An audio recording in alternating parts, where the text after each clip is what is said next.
All right, big comments coming in from Finance Minister Nirmala Sitharaman as far as the implementation of GST is concerned. And viewers, this is the first time Finance Minister chose any channel to speak after the implementation of GST rationalization, the next gen GST reforms. To discuss about the comments which has come in from Finance Minister, we have with us Shriram Subramanian, founder and MD in Govern. Mr. Subramanian, you would have heard Finance Minister speaking about the implementation of GST, and she is clearly mentioning two big things. One, the implementation is smooth. B, she's saying that industry has passed on the benefit. How do you see these comments, and how do you see GST shaping up the overall corporate India? Good afternoon. Firstly, I agree that much of the benefits, GST reduction benefits, are being passed on by industry to the end consumers, because the government has made it clear that it will go hammer and tongs behind those companies which don't pass on the benefits. So there are only probably a handful of companies which have not passed on, but most companies and products and services, you will see that the GST benefits have been passed on to customers. But what is unsaid is what is more important. There is also the ease of doing business, that element of ease of doing business. That will pan out only in the next few months, because ITC, which is the input credit utilization, how the tax officers view the adjustment period, because if the tax officers are not lenient to the adjustment period, there will be more litigation.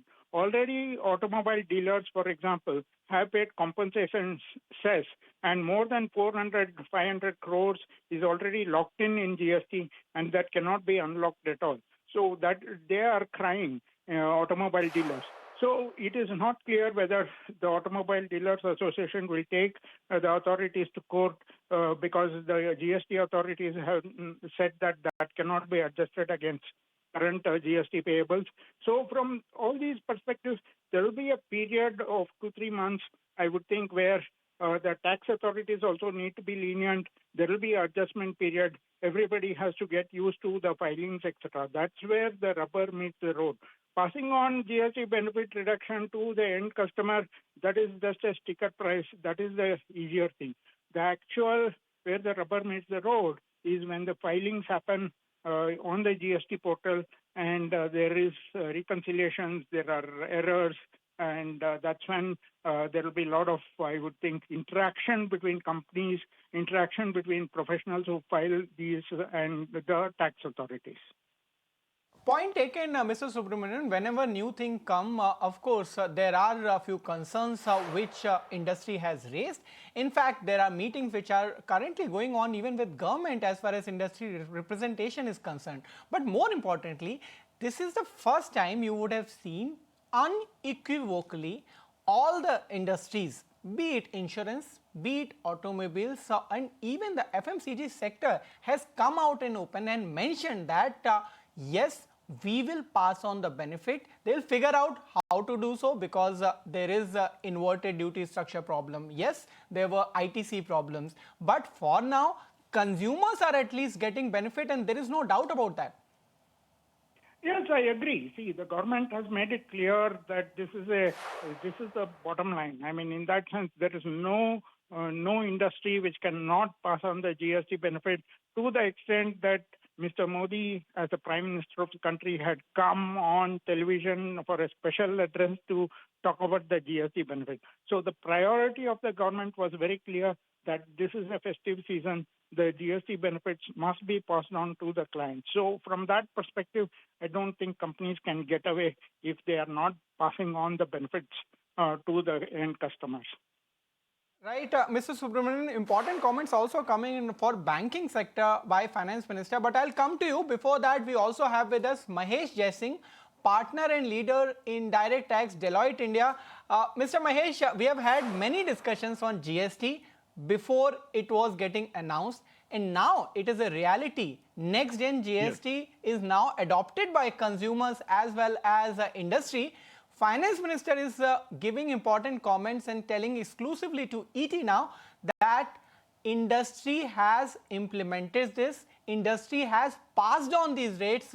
How do you think that these kind of comments coming in from government gives a kind of boost to not only consumers but also the stakeholders as a whole? Absolutely. It is indeed a bachat utsav for all of us as consumers and also for businesses because the benefit of pricing being passed was the first point you made. Each one of us are looking at ads every day, whether it's on daily household consumption products or aspirational goods or middle class, products, whether it's a refrigerator, whether it is a washing machine. We've all seen that companies have announced a price revision, and therefore I, for one, am excited about more active consumption in the last quarter of this financial year from end of September. Another important point is for businesses as well. While this is a reduction in price, which will result in more consumption, which is very important, it also eliminates so much of litigation and disputes that could have been there. So all in all, a benefit not only for the consumer, but for a more simplified GST regime would be my take. One more important comment has been made by Finance Minister Nirmala Sitharaman and Mr. Subramanian. As I was discussing before, I want to come to you for that. She mentioned that the bank should be run professionally, and also there should be board should take a decision. She gave example of Bank of Maharashtra as well, how professionally that is run, and now it is almost out of the woods where the bank was earlier. So what kind of hint banking sector should take from these comments? Obviously banking sector it's not directly, the GST input from a perspective of banking sector is very low. Banking sector, of course, has a lot of clean books. So from that perspective, credit growth is banks will welcome. If you see the auto sales in the past few days, if you see the e-commerce sales, etc., they've all skyrocketed. I'm sure much of it is funded through EMIs by the banks and NBFCs. So the banking sector will definitely welcome this. Corporate credit is another aspect of it, which is a different aspect. But from a consumer perspective, the banking sector is welcoming wholeheartedly because credit growth is just skyrocketing.